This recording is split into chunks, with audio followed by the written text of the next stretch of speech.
All right, welcome back to Unfinished, the podcast about the Great Commission and missions globally all around the world. I'm here with my new good friend, Craig, who's with MANNA Worldwide. We're going to talk to him today all about his kind of journey into missions, what led him down that road, what led him into MANNA, what MANNA's doing to serve children in need, children in poverty, and so many avenues. I was taking a quick look earlier today at kind of everything that MANNA does. It's pretty rich in terms of the amount of stuff that that you're tackling all at once, like these 8 different arms or so of nutrition centers and training and education, all these parts. So it's really cool what you guys are doing. I'm excited for people to hear about that, but let's dive in. What's up, man? Yeah. Hey, man. Thanks for having me on. I'm Yeah. excited to be here. Yeah, man, we're pumped to have you. Let's just dive into your story a little bit, and then we'll get into MANNA's story a little bit. So, where are you from? I know you mentioned a little bit just before you kind of like went on this backpacking trip around the world and it kind of led you into missions, which sounds like a pretty interesting story. So kind of give me that breakdown, man. Yeah, I don't wanna give you too much of the long drawn out story, but here's the thing. I grew up in central Mississippi, family that, did church, but I was kind of a back row Baptist, I would say. Yeah. Um, Finally got saved in my mid teens and always had a heart for people, always wanted to help people. Was a therapist, wanted to be a therapist in high school, ended up getting a master's degree in counseling psychology and getting to do that for a little while, helping kids and teens, and really just continue to sort of look for ways to give back, to make sure that I help people. And but I never thought it would be missions, right? I never thought it would be like me going and being a missionary, going and serving in other countries, and God has a way of doing what he wants, right, in your Yeah. life, and pushing you and leading you towards what he wants for you. And so he did. In 2005, I got married to my wife, Jennifer. She'd always been in church, always been connected with the church. She was a little less of a back row Baptist than me, Yeah. and so she was a good influence on my life for sure, and has continued to be for the last 20 years. But in right after we got married, we decided that we were tired of being in Mississippi our whole lives. Like we had always been there, we never really gotten out and seen the world, and so we decided to plan and execute on a around the world backpacking trip that we didn't have the money for. But we said, we're going to do this. We're going to figure out the money. And so over the next 2.5 years, first 2.5 years that we were married, we basically worked all the time. We worked like multiple jobs each. We saved all of our money. We lived in, as cheap as we could, right? It was like beans and rice, Dave Ramsey style. It Yeah. was Yeah. spaghetti with no meat, right? It was, friends would ask us to go out. We'd be like, no, you can come here. We can like play a card game or something. And so that's kind of how it was for the first 2.5 years of our marriage. And we just piled up money. And at the end of it, we told our parents, like, hey, we'll be back when we run out of money. And they didn't know what we had in the bank. And so they kind of thought we'd be back in like a month. Turns out the trip lasted 16 months. We went to Wow. 70, yeah, we went to 76 countries on 6 continents. And so it was quite the adventure. Hey, can you you might not Yeah. want to say this, but I'm so curious. I mean, like how much did you have to raise to do this? Is Yeah. this like 100 grand to do this kind It of was thing? about Or? $75,000 Okay. that we actually spent on the trip. We actually had a house. We owned a house and we sold it and made some money as like our come home budget. So like the $20,000 that we made on that was like, okay, we're gonna set that aside and not spend it so we can like get cars and Yeah, figure yeah. out what we're doing when we get back to the States. We kind of called it a pre-life retirement. It was like this idea of like most people save up their money their whole lives. They set aside money. They, plan for retirement, and then they plan to go do all these fun things. And the problem is most people, by the time they're that age, they have obviously less energy. They have less inclination to do crazy things. Maybe they didn't save as much as they wish they had. Their health is, not good enough to go do all the things. And so we sort of said, okay, we're going to do a pre-life retirement before we get like locked into jobs and kids and all the stuff. We're going to go and see the world. And Wow. I mentioned just before we got on here, we went to New Zealand. It was our second country to hit. We hit Fiji first, and then we did New Zealand, Australia, Singapore, and then up into Southeast Asia. And man, love New Zealand, by the way. It's an awesome place. Yeah, it is. One of our favorite places in the world to this day. Yeah. We've been to like 90 something countries now, and so Hey, shout out New we Zealand. He we went to still love it. 76 countries in 16 months, and he can say New Zealand's one of the top. I'll take it. Yeah. Exactly. Exactly, dude. So we made it up into Southeast Asia, and God just opened our eyes to physical poverty first. Mm. Literally standing in a shop, overhearing people, brokering a deal to purchase kids, um, you know, and not knowing what to do in that instance, right? One And sec. I then, want to pause there for a second. yeah, Before we go there, so when you went on this trip, the missions is not in your mind at all. You're just kind of going on a no, trip, right? You're just yeah, traveling. And yeah. then, okay. And then when you're saying they're trying to buy kids, what do you mean? Yeah, so I was in a shop in Bali, Indonesia. One of those streets that you see a lot in Asia, where it's like the same shop one after another. They all look the same. It's like a street with 1,000 shops that all look the same, right? And my wife was sundress shopping, and I wandered into the shop next door. Um, Shopkeeper was in the back. I walk in. I'm a couple aisles over. Two guys walk in, they call the shopkeeper out, and they start to purchase. They start to broker a deal, in English, obviously, to purchase two kiddos. And Is this I'm like standing there. Nobody knows I'm in the shop, right? this is like as in like sex trafficking or Yeah, orphans or yeah, wow, yeah. sick. Sex Okay, trafficking. fire out. Yeah, sex trafficking, and so I'm kind of listening to this. I freak out. I run out. I get out in the street, look for police. None there. None in that neighborhood. We were later told they were probably not in that area for a reason because they were paid not to be in that area. And we were Wow. The eventually police, you're unable. saying the police were Yeah, paid not to be in that yeah, area because 'cause yeah. they're, like, brokering sex trafficking. Yeah. Holy I cow. mean, like these guys are powerful. They've got money, right? So they're able to pay off police and stuff like that. And so best guess was that was the case. And so we were, unable to help those kids, unable, didn't see the kids, obviously. Um by the time we got back there from sort of looking for police, these guys are gone. Um and man, that stuck with me, and it sticks with me to this day, right? There was the two kids. There'll always be the two kids in Bali that I couldn't help, right? And God used it though to open our eyes. And we started to look around us. We started to see more of that. And we started like travel up into Thailand and Cambodia and Vietnam and Laos. And we started to see like people in desperate poverty, so desperate that sometimes they would even sell their own children into some sort of slavery. Um, and man, it was just more and more of the same that we were seeing, right? We traveled up into Nepal. We had this idea that we'd go and hike to Mount Everest base camp. And turns out, like living in Mississippi your whole life does not prepare you for high altitude hiking. We started going up the mountain. We're in the best shape of our lives. We're 25 years old at the time. And man, we immediately started feeling the effects of altitude sickness. By the time we got to Namche Bazaar up in the mountains in this little Tibetan village, we were suffering.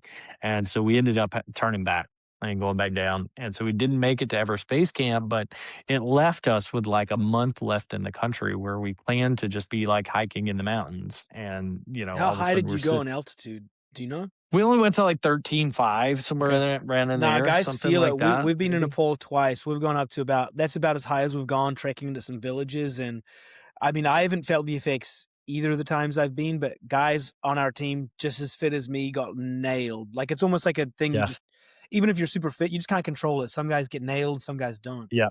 You don't know if it's you or not until you go there, right? Yeah. And actually, thankfully, my wife and I both get it because I think, like, if it would have been just her sick or just me sick, the other one would have been like, "Come on, suck it up, you wimp," Yeah. you know? So, but thankfully we both got sick, we both got off the mountain, and then we said, like, "What are we gonna do with, like, the next month of our lives that we plan to be in Nepal?" And so we ended up in a little town called Pokhara. We ended up volunteering at an Been there. orphanage there.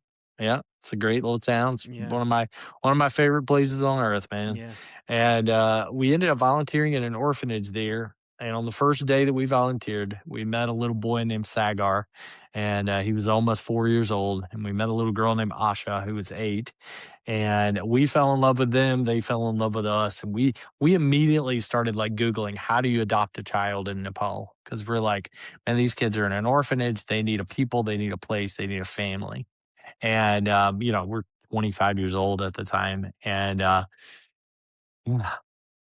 the adoption process is basically non-existent. Um, and the United States does not get along with Nepal as far as international adoptions. Wow. The organization in Nepal that's sort of in charge of adoptions got shut down many years ago. I mean, it's just a lot of craziness. And So there are orphanages, but even there, like even local Nepal, you can't adopt? yeah, generally no. Generally, there's not a real good process for it, and there's not a sort of a cultural thing that says that people will do that, right? Generally speaking, culturally, there's this sort of unwritten rule that a man won't raise another man's child.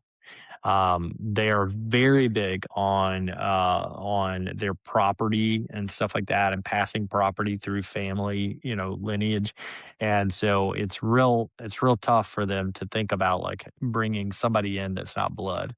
Um, and it's not saying that it doesn't happen, but it doesn't happen often enough, because you've got hundreds of orphanages throughout the country that are full of kids that have been abandoned, abused, have lost both parents, have in some way have come into an orphanage, and basically have no one, and so they basically have to live until they age out most of the time.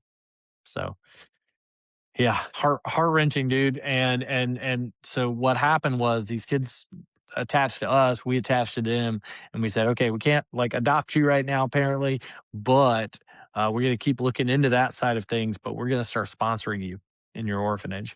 And man, they forever kept connected us with the country of Nepal and with the people of Asia. Um, yeah, it was kind of like, for me, it was kind of like a redemption kind of thing of I couldn't help those 2 kids in Bali, Indonesia, and then Mm, God sits, literally sits in front of us, these 2 little yeah. kids in Yeah. Nepal that we could help. And so we just stepped forward and said, "Okay, we're gonna put our money where our mouth is. We're gonna start sending some money to this orphanage. We're gonna make sure these kids have their needs met, and we're gonna do that like forever."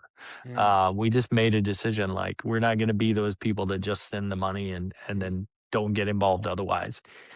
We started supporting a missionary there as well during that same trip, and so kind of really just dug in deep. And then we fast forward a year, and we're back home, and we've got regular jobs. We started sending more money. We got friends and family involved in sending money to help kids in Nepal, in particular, to share the gospel in Nepal. We ended up in 2015 when the earthquakes hit there. We were sending money, raising money for disaster relief and rebuilding villages and stuff like that in Nepal. And I was flying wow. back and forth. So we were like doing this thing, but we were doing it as just like a side gig, right? Like a part-time thing that, we care about these people. So we want to help them. We want to make sure that they know Jesus, because we had seen such desperate physical poverty and such desperate spiritual poverty during our time in Asia, that we were like, man, we personally have to do something. Mm, God grabbed our hearts. And wow. 2015, our pastor, this is 10 years after we decided to go travel, and about, 7, 8 years after we did the travel, our pastor came to us and said, man, you guys have a heart for this. I see it. Like, I see it all over you, and I think God wants to do something more through you. And so I want you to meet this guy named Bruce, who founded an organization called MANNA Worldwide.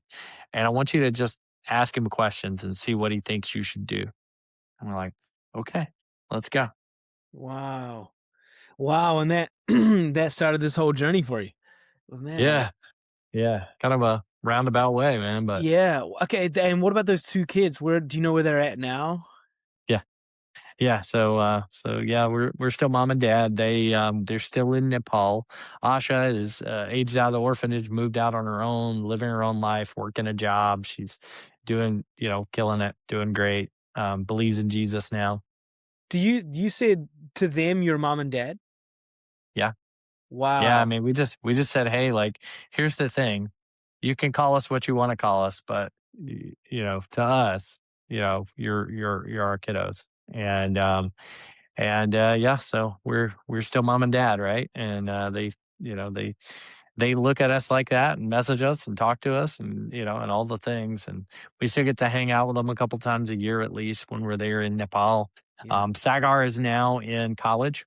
okay. He's in school for, hotel management, Wow. just doing well, and so they've grown up on us, man, but, Yeah.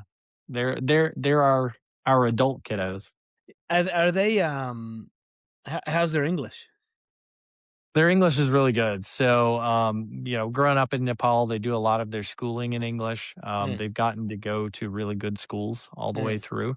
mm, And so, as partially as a result of our sponsorship over the years, and then we've been back and forth and talking with them and messaging with them and stuff like that over the years as well. So that wow. helps.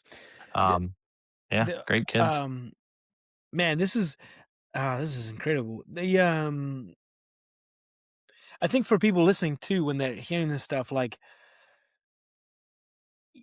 okay, so if let's say I kind of got two questions here. One is if you weren't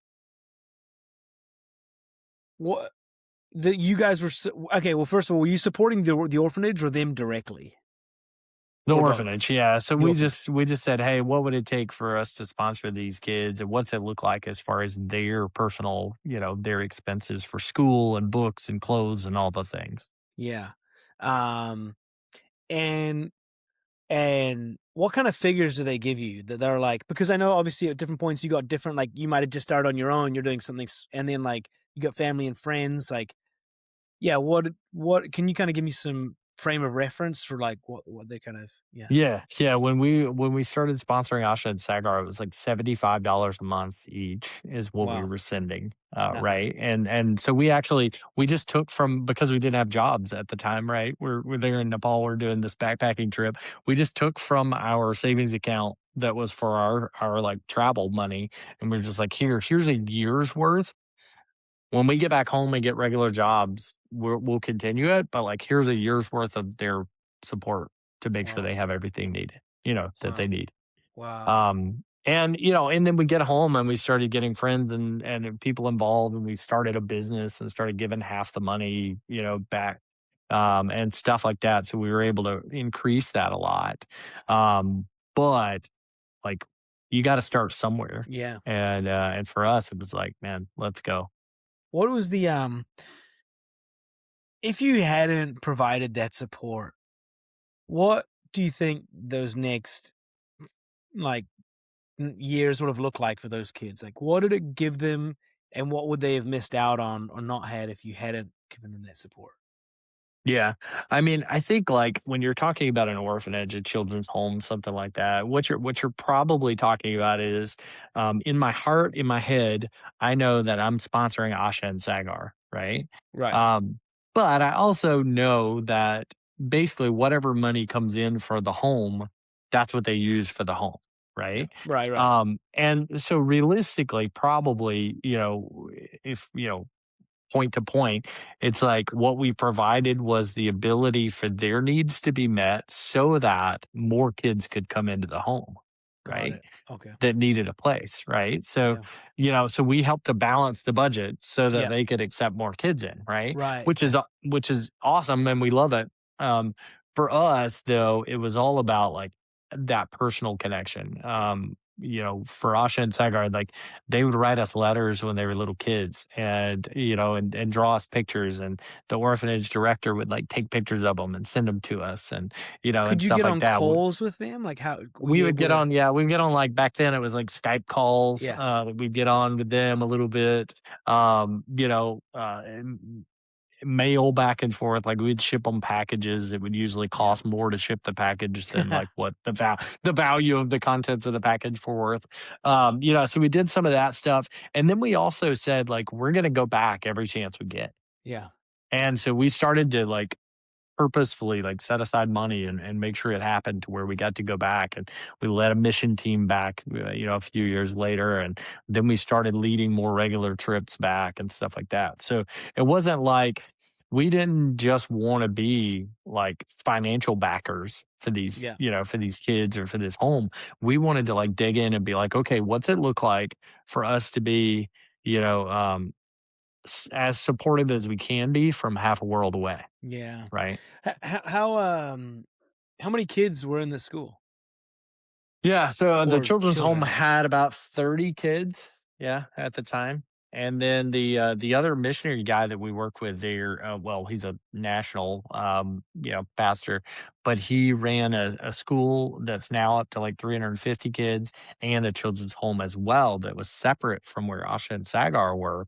And we started sponsoring him at the same time, pretty much. Wow. And so we just started saying like, okay, we believe in his work, but we also love these kiddos at this other home, so Yeah. we're gonna just support it all. Wow. Wow, man. Wow, it's incredible. Yeah, even for yeah, my wife and I, you have your own kids at home now. Yeah, yeah. How many Yeah, kids do so you have? we have, our bio kids, Yeah. Sarah and Jude. Sarah is 14, and then Jude turns 12 in a few days. Yeah, about a week, actually. And, so we have two biological kiddos. We have Sagar and Asha, who are both in their 20s now. And then, over the last 4 or 5 years, in one of the children's homes that we work with there in Nepal, again, man, we kept going back, and we kept leading teams back, and these two little girls, Asmita and Sandeepa, attached themselves to us and us to them, and them to our kids. Like, Jude and Asmita are real close to the same age, and then Sarah and Sandeepa are the same age, and they just, man, just bonded. Wow. And so we were like, okay, well, looks like we're expanding a little bit. Looks like we're expanding the family. So yeah, now we've got, two bio kids and four kiddos slash, young adults that we sponsor in Nepal. If the ones that who are older now, who are like aged out of the home and now they're kind of getting their lives established as adults in Nepal, could you ever get them out to America, like just to visit? Like, could they ever go out for a week, or is that kind of Yeah, hard? there's some potential for that. It is difficult for them to get visas and stuff like that approved, just to visit even, especially if they sort of don't have anybody there, right? Like Mm, Sagar and Asha both are kiddos that they don't have a whole lot of family ties and things like that. They don't have any, they don't have any like a business that they own that keeps drawing them back. The U.S. government basically looks at it as like, okay, what's the percentage chance that this person's like ever going to leave the U.S. if they ever get here? You know, and you can't like um, sponsor or be like, hey, on this side of the aisle, I'm legit. I'm gonna like make. Yeah, we've looked into that, and we've actually heard that like sometimes that can actually hurt their chances, because then it's like, hey, they've got somebody in America that they know and love and trust, and they've been connected with forever. Why would they ever leave? So Mm, uh tricky, tricky. it's been a little hard. Yeah, We're still hopeful that someday it'll work, but yeah. thus far it's been not real Yeah. encouraging. I have an interesting question about orphanages. So first, I mean, my wife and we've kind of always had it on our hearts to adopt. We have 4 kids right now. We're kind of like right in the thick of little kids. Our kids are 5 is my oldest, 5, 4, 2. in like 10 months. So Oh my goodness. we're all crammed Yeah. together. And so it's a busy, busy household. But I'm like, say, in a few years from now, when we're kind of like settled with this, we've both just had it on our hearts to adopt. Funny how like we were at an In and Out drive through one time, and on the drive through of In and Out, there was a I don't know, a flyer on the window or something that said, like, "Imagine if you could change this kid's life," or something like that, and we both started crying in the car, and, like, in a In-N-Out drive-through, which is just the You're funniest like, place. come up to the window and they're like, are you that Yeah, hungry? yeah, Like, yeah, what's like, "Just going give me on? my double double," you know? And, Yeah. but we both are just, like, yeah, really have a heart for Oh, kids, and, just yeah. know that at some point we'll venture out. We have no idea what that'll look like. I haven't even been involved really in the missional landscape until the past few years and still learning so much. I mean, I got an opportunity as a Yeah. kid to travel a lot, so I've seen a lot of the world, but I never knew really anything about missions or anything until a few years ago, diving into it head first. But a thing I've heard, and we have it on our hearts to adopt, but I heard this interesting take on adoption where somebody said, like, where did I hear this?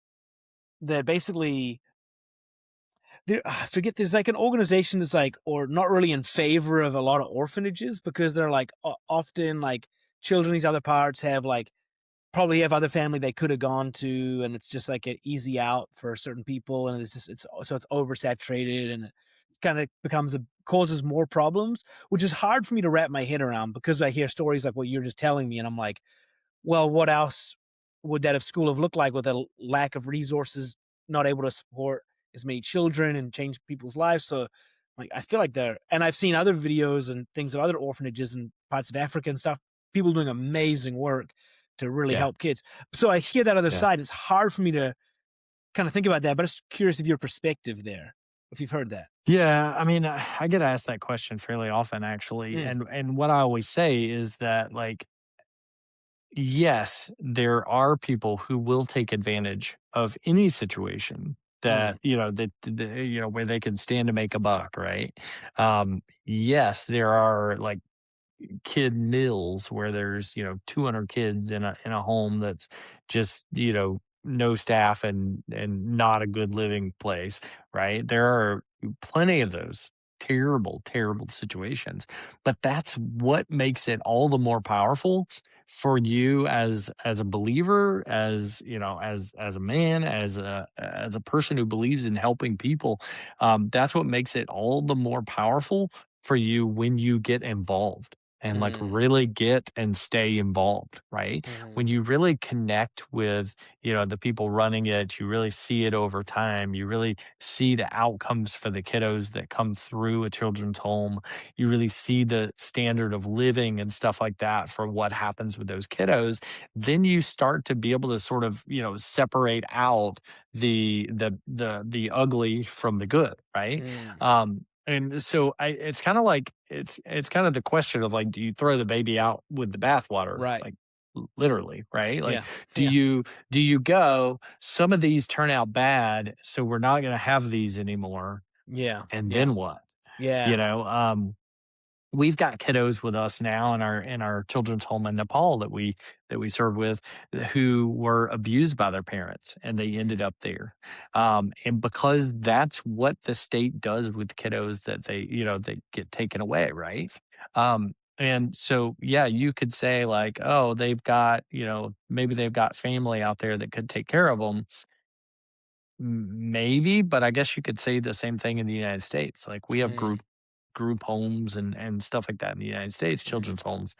And you don't always have family that can mm. take care of a kiddo. And sometimes that's not the best place.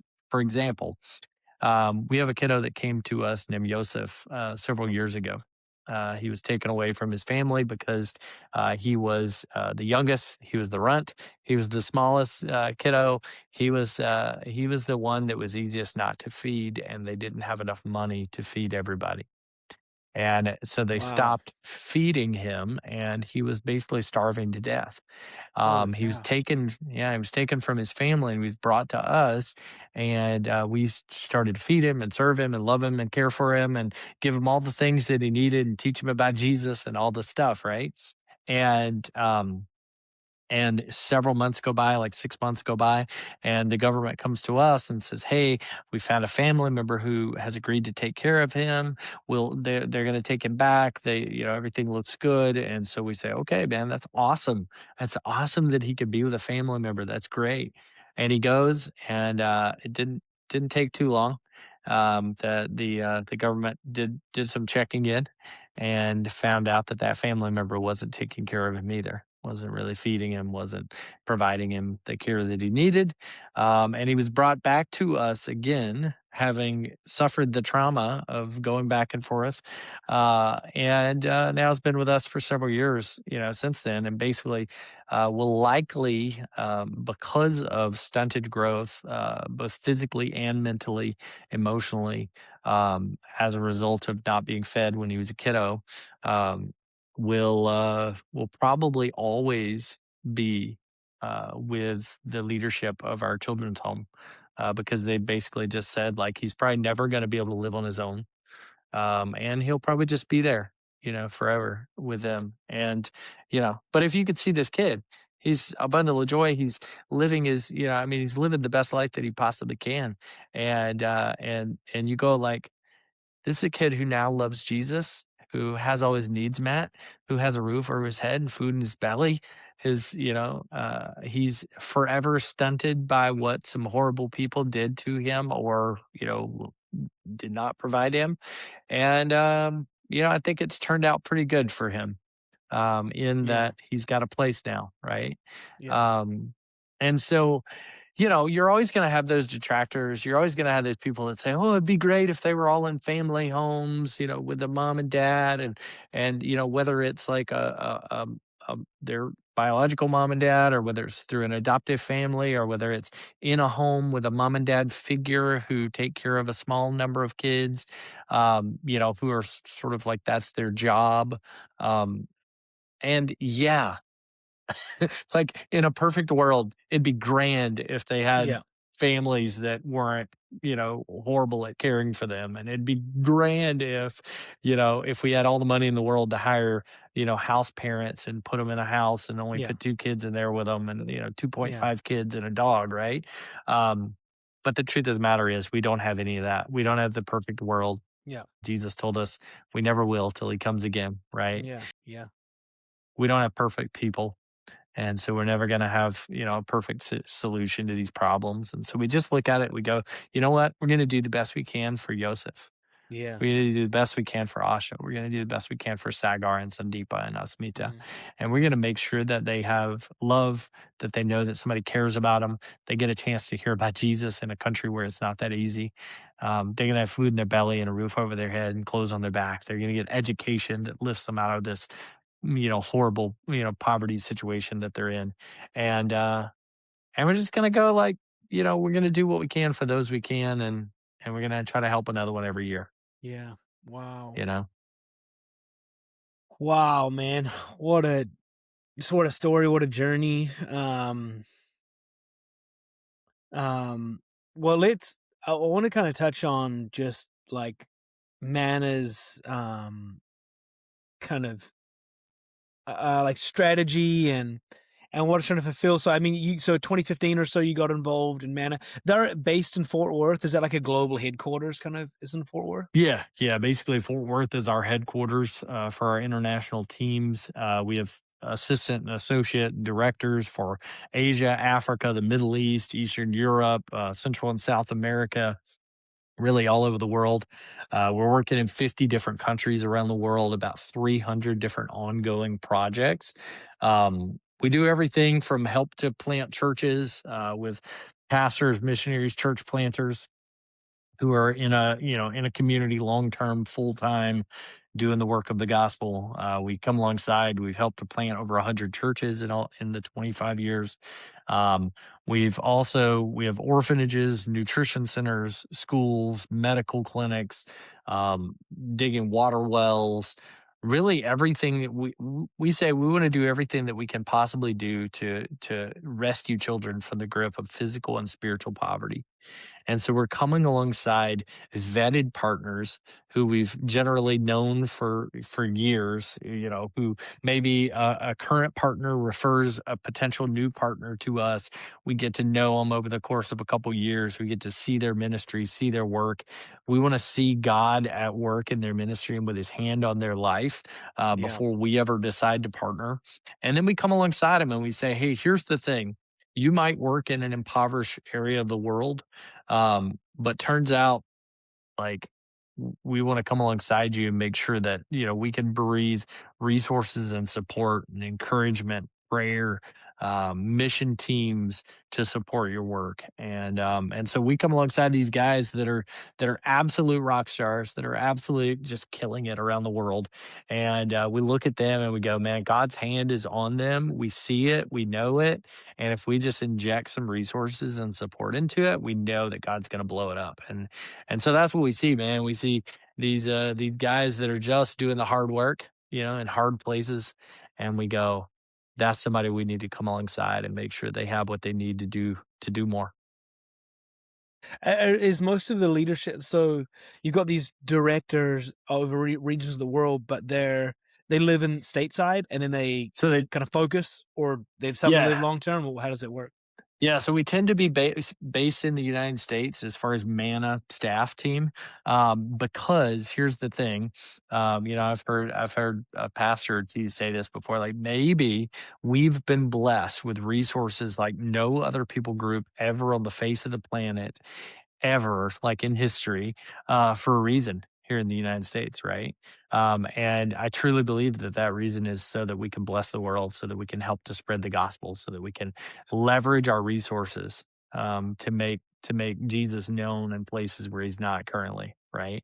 And so we base here in the United States because what we do is we come alongside these partners around the world and we say, hey, here's the thing.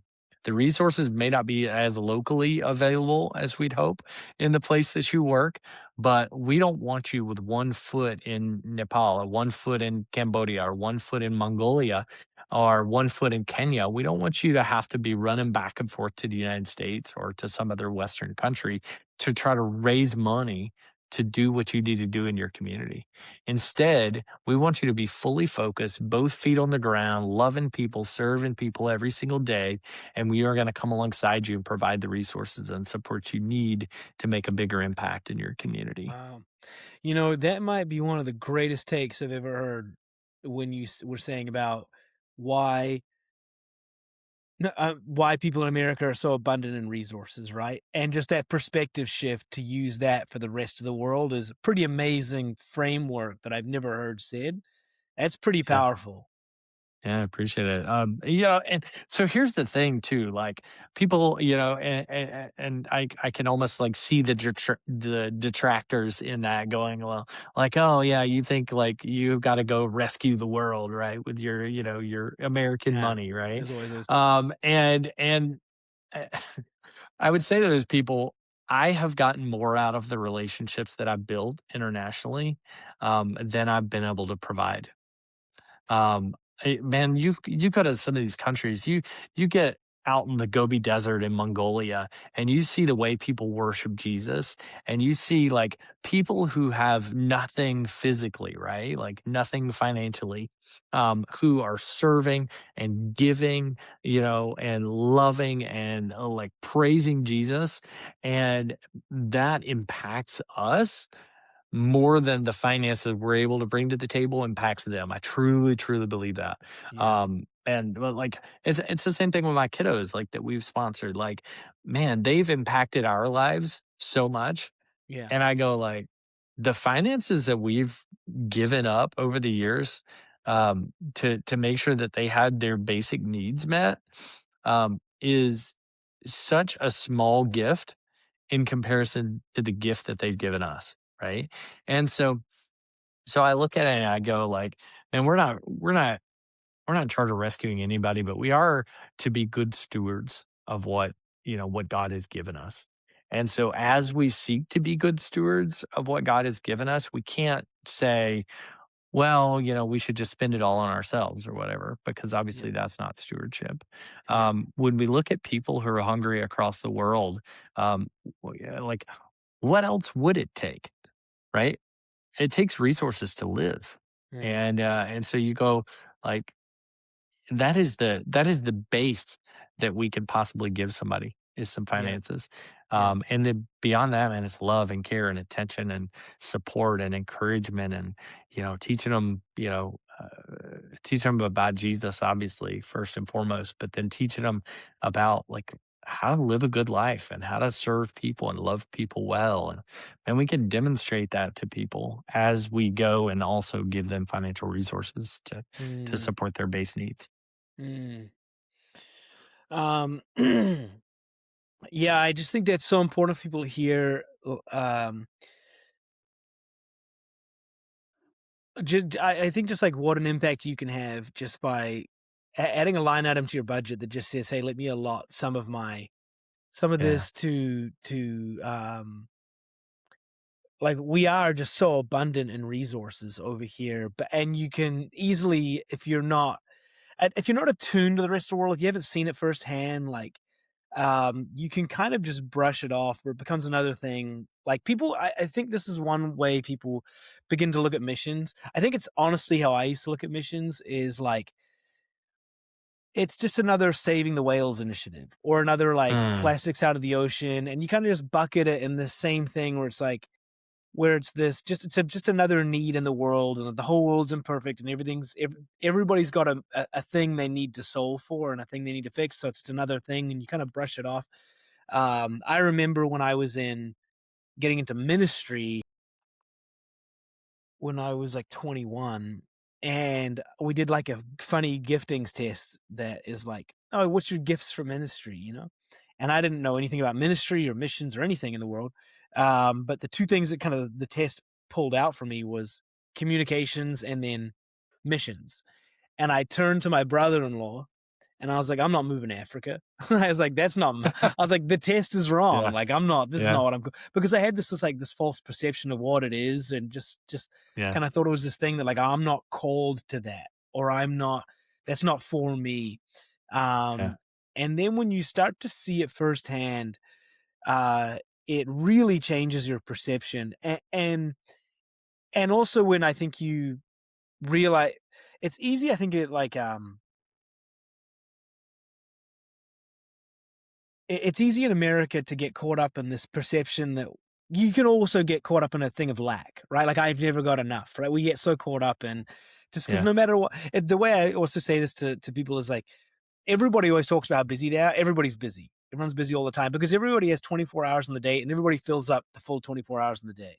yeah, Right. So like yeah, you kind of do the same thing with your budget. Like you have a budget, but most of us just fill up our budget. Even if we're allocating some of it to savings or something, you've allocated it. So you've kind of got to make room in your time and your finances and the other areas to be, you have to be intentional about really yeah, finding, how does this fit? How do I fit this into my life? This way of being generous with my time, with my resources, and understanding, man, um, just all these parts of the world are far less, like the amount, like you were saying, you started with $75 a month, like these aren't these yeah, heavy lifts for people. And I think for us with Jesus missions, that's why we're making a film right now as well, is because we're like, hey, this can really open people's eyes in a new way, in a fresh way. People just seeing it on a screen and having that moment of like, oh, okay, that's what it is. I didn't know. Now let me get involved, can really change people's hearts. Because yeah, I think that was my experience, was I didn't know just the realities. I'd even traveled. I'd been like, when I was 10, I was in Bangkok, like on night markets and just seeing crazy stuff. Uh, yeah, and at 10 years old, but even then, like I kind of knew it was a part of our world, but just never really thought I was, had a role to play in it necessarily. But the more I've gone around, I'm like, man, I think everybody, at least for Westerners and who are abundant in resources, like New Zealand's in the same boat. I think we're all just like rich and abundant in these resources that can really turn tides to love on the widow and the orphan, and support people in need. Um, so I love what you guys are doing. How does so so you're a missionary? Is that how you class yourself? the Yeah, missionary? yeah. I Okay. mean, we got out and raised financial support, stuff like that. We came on board with Manna 10 years ago, kind of Yeah. quit our real jobs, and started traveling around the United States, raising support from individuals and business owners and churches as well, and then launched into raising support for all these various projects throughout Asia. We work primarily in countries throughout Asia, and then leading mission teams back and forth. So yeah, we're on mission, man. We consider ourselves, full-time missionaries, and get to do this thing.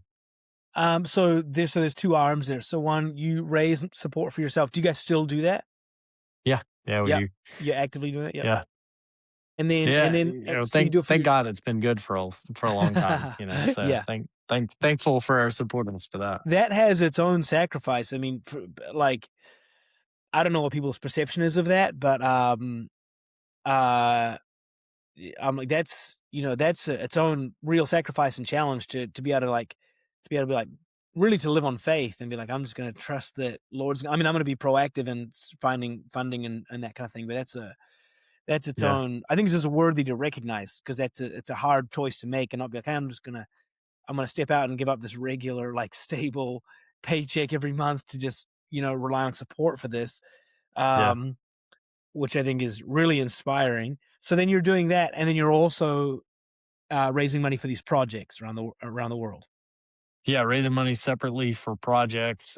We like to partner, an individual business person, a church with a specific project somewhere, Mhm. so that hopefully someday they could get there, right? And they can meet the kid that's there because they give, right?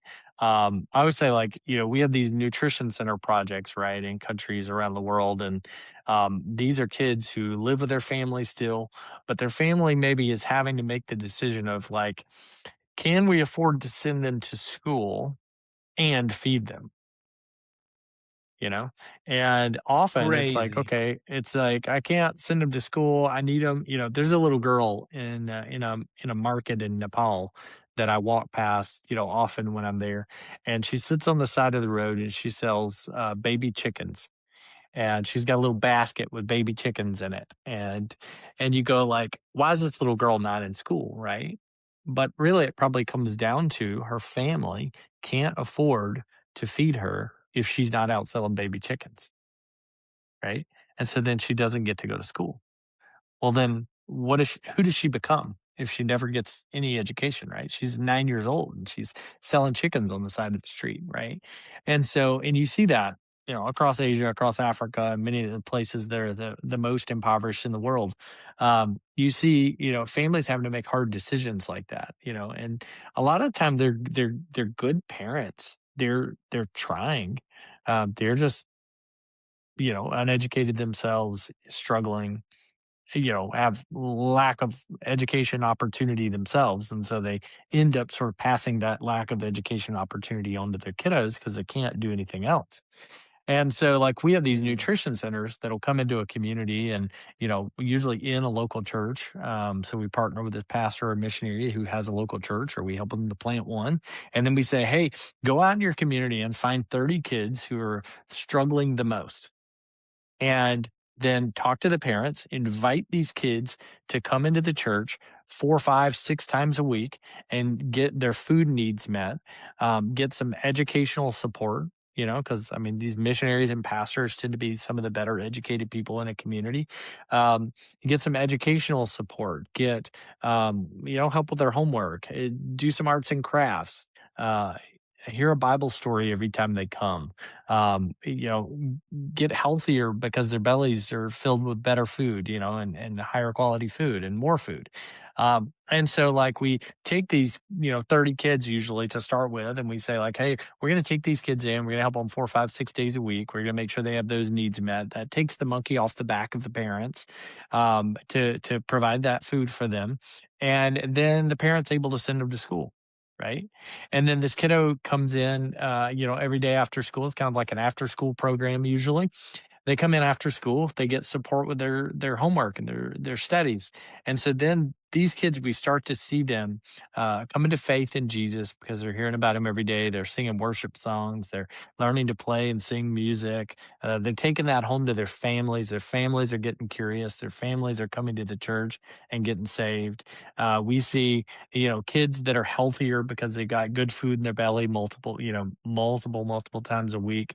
We're seeing kids get educational support that their parents can't provide because their parents are either A, working all the time, or B, don't have the education to really help them, or both, right? And so then we see these kids becoming top of their class, top of their school, Wow. educationally. And so it's this holistic look of like, how do we support this family to get some of their base needs met, so that kind of like that Maslow's hierarchy of needs thing, right? That I learned about in counseling school long ago. How do we help them to get their base needs met so that they can step it up to the next notch? Those relationship needs that they really need to get to, because it's hard to have a relationship with Jesus if you don't know how to build a relationship because you're so busy trying to feed your belly. It's hard Yeah. to have a relationship with a local pastor, with a person down the street that knows Jesus if you're just working like a dog to survive. Yeah. And so, a friend of mine told me long ago, he said, like, a lot of people in my country can't hear the gospel over their stomach growling. Mm. And you guys help to make sure that they can hear about Jesus because you stop the stomach growling. I'm Mm. like, yeah, yeah, that's what we do. Wow. Wow. Wow. Yeah, the nutrition centers is such a cool, because as soon as you were telling me that story about this girl, I was like, who's selling chickens. I was like, so what is the solution? Because like, do you just go and be like, hey, can I just give your family money? But like giving them this infrastructure there is awesome. Um, Yeah, and uh, then you have somebody looking after that little girl too. And yeah, that's the other thing is yeah, in a lot of places we work in, human trafficking is such a huge thing, right? yeah. And so, you look at, wait a minute, like now we've got the girl in school, and so she's got teachers that are looking after her, right? We've got her coming to this after school program. We've got a pastor and the workers there in the center that are looking after her. All of a sudden, that family is protected more than they've ever been protected before, Mm, right? mm, And they're having some of those base needs met that sort of help to block some of the situations that happen where families are even so desperate sometimes that they sell their kid into slavery type situations because they don't see another way out. They don't see mm, another way that that mm, kid's going to survive and be fed, right? mm. And it's it's definitely a tough thing for our partners around the world. They're managing this, they're taking care of these kids, and they're stepping in to fill the gaps. But it's definitely something that's needed. Most of the people who are stationed in these places around the world, all these nations you're working in, are most of them like local to those regions, or is it like you sending out as well, like state people from America over there? Is a combination of both? Like, Yeah, we have a bit of a mix. It started out, 25 years ago. We started out. We were launched by Bruce O'Neill and his wife Pam O'Neill, who were missionaries in the Philippines. They basically saw this need around them, and they said, like, "Hey, wait a minute, how do we get the resources?" And then they figured out, wait a minute, like we need to be back in the states some to raise this money. But then they were torn between like one foot in the Philippines, one foot in the states, right? And then they started hearing from other missionaries like, hey, we have that problem too, where we need to be raising money, but we can't raise money because we need to be in this community serving and loving these people that God's called us to.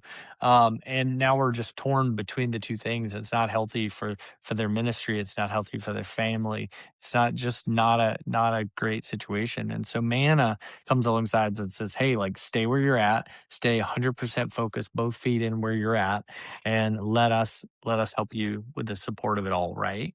And and so like it started out a lot with missionaries because that's like who Bruce knew, right? And that's who was calling him saying, "Hey, I got that problem too."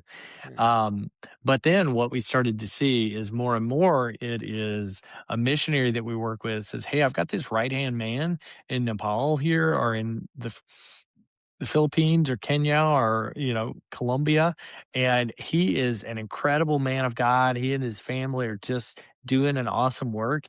And I think Manna should partner with these guys. And so then Manna goes, hey man, that's a very good referral, right? And then we go in and we do our own vetting process and we connect with these incredible national leaders, and then we come alongside them.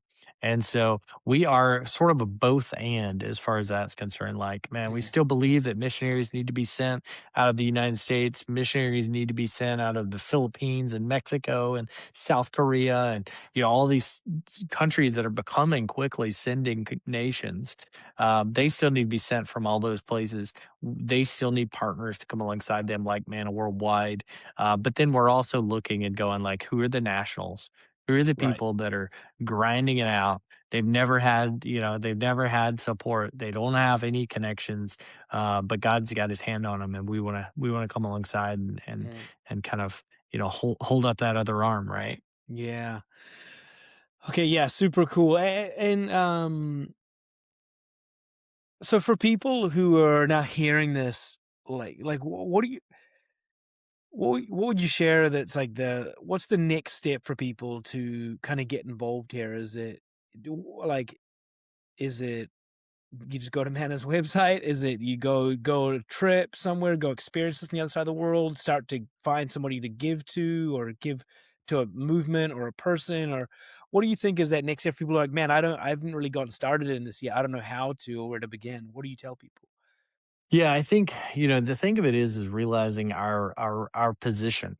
If you're a believer in Jesus, listening to this podcast, watching this podcast, you have been commanded by the King himself. You've been commanded by Jesus to be a part of missions. When he said, go into all the world, that wasn't just for a select few people that were standing in front of him when he said it. It was for us, and it was for today, right? And so we're supposed to go to that Jerusalem and Judea and that Samaria and to the ends of the earth. We're supposed to do something with this commission, this command that Jesus gives us.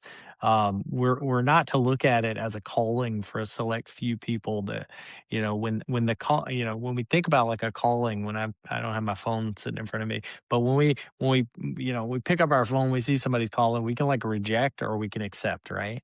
And I think what's happening too often in the church today and in Christians around the world is that we look at it as this calling of a select few. And so when the call happens to us, we like go, that's not me. And we almost like silence Jesus. Mm, But Jesus is saying, man, you are commanded to be a part of this mission. We're to go into all the world. And that means that some of us are going to give like no one else so that other people can go. That means that some of us are going to go on short term and long term mission trips. That means that some of us are going to go give our lives to support people around the world and everything in between. But it can't mean that we see it as this calling that we can reject because it's a right. command instead, right? So Yeah. that's the first thing that I want people to see and know and really wrap their brains around, their hearts around. So you, if you're listening, if you're watching, you are commanded to be a part of the mission, right? We just got to find our calling within the command, Mm, right?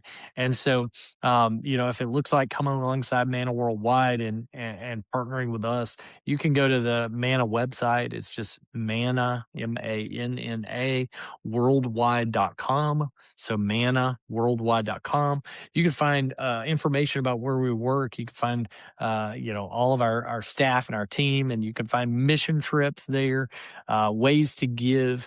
I want to challenge you to jump on there to poke around a little bit, to ask some questions, shoot me an email, ask some questions, and then get involved, whatever that looks like for you, man. If like you said, that there's that line item, right, in our budget that most of us, we can pretty easily add a line item in our budget that says, hey, wait a minute, it costs $30 a month to make sure that a kid in a nutrition center gets to come hear about Jesus 4, 5, 6 times a week, gets to sing and praise Jesus, gets to have his belly full and educational help and all those things, right? I could do that.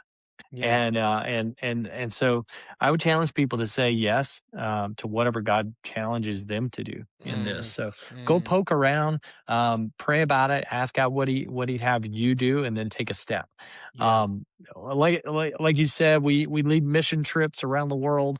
I've got trips, up on our MANNA website. You can see all the different trips and sign up and stuff like that. So jump on a trip, see the need, get involved, get your money, put your money where your mouth is, right? Kind of like, Yeah. and I say that, I gotta say that with a smile because that's what we did, right? In Right. 2008, we said yeah to that. Yeah. And so I never challenge anybody to do anything I wouldn't do myself or that I'm not doing myself. Um, and then the other thing is, man, if you get on there and you've got a lot of questions, you want to see, you don't want to ask anything, I'm an open book. So Yeah. just email me at c.alsup. That's c.alsup at mannaworldwide.com.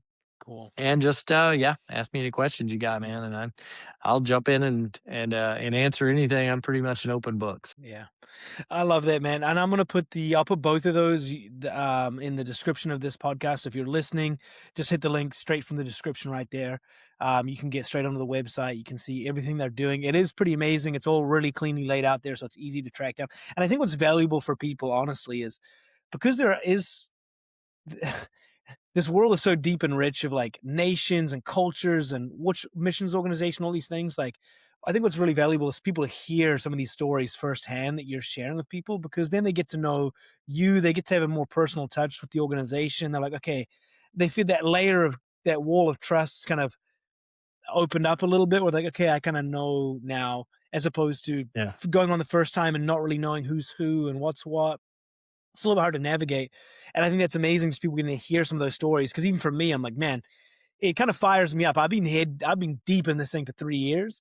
And it just even hearing from you today, just I'm like, man, I got to do more. I'm like challenged to be like, Let's man, there's go. more I can Let's do go, man. here. And I have such a heart for kids. I never had a heart for kids until having kids. Kids really like changed my heart for kids in such a big way. And I could never imagine having 4 kids. My wife's talking about 5. We're talking about adopting and just helping.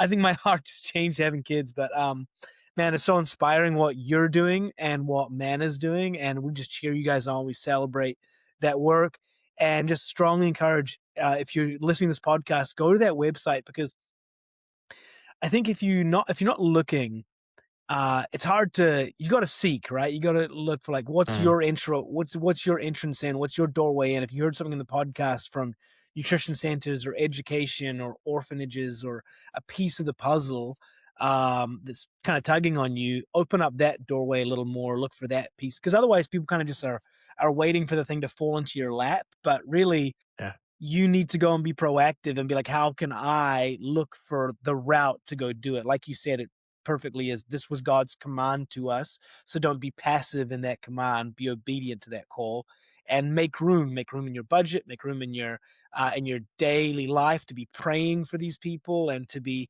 finding out how can I on this side of the world with abundant resources be a part of this story of God reaching humanity and his sons and daughters. And so Yeah. man, again, I just want to thank you for coming on. Thank you for just such an amazing conversation, incredible stories, and man, I hope we stay in touch because it's just you're inspiring to me what you're doing, and maybe we'll find ourselves in another part of the world together and and I doing more love it. missions together. Yeah, I love it, man, and, yeah, super excited about your documentary that you're working yeah, on, man. Excited yeah, to get to see that, get to yeah, be a part, at least encouraging and yeah, however I can, so yeah, excited man. about it. Hey, we appreciate you coming on, Craig. Thanks so much. Awesome. Thank Till you. next time, Thanks folks. so much.